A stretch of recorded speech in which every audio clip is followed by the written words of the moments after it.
Nandito na ang weekend life ng isang pamilya na may 3 anak. Sa umaga ng weekend, hindi na kailangan ng alarm para magising. Sabi ng nanay, ang pagtulog ay mas marangya kaysa sa bag.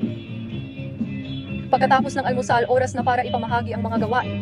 Mahilig ang nanay na magplano ng lahat ng bawat Biyernes, gumagawa siya ng detalyadong weekend task list. Halimbawa, ang aming pag-aaral ay nahahati sa umaga at hapon, mula 9 noon hanggang 11 na pinakamasigla ang isip. Gagamitin namin ito para sa pagsusuri at pagbuo ng kaalaman. Samantalang ang nanay ay naglalakad-lakad kasama karaniwan si hindi masyadong komplikado ang aming kadalasan ito ay mga fried rice at fried noodles.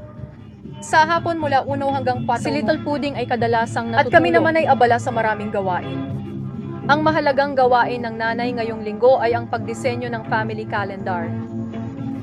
Halos tapos na, anong tingin nyo?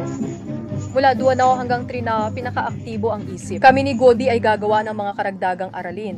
Mula 3 hanggang 4 na pinakamainam na oras para sa ehersisyo. Dahil umuulan sa labas, kailangan naming mag-ehersisyo sa loob ng bahay. Kumakain ng hapunan ang mga bata. Wow, hot pot! Ito ang paborito kong kainin tuwing taglamig. Nagtutulungan ng pamilya, bawat subo ay mainit at masarap.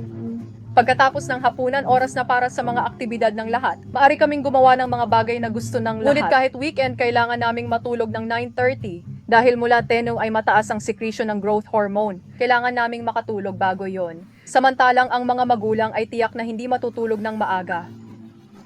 Gusto ko ring lumaki ng mabilis.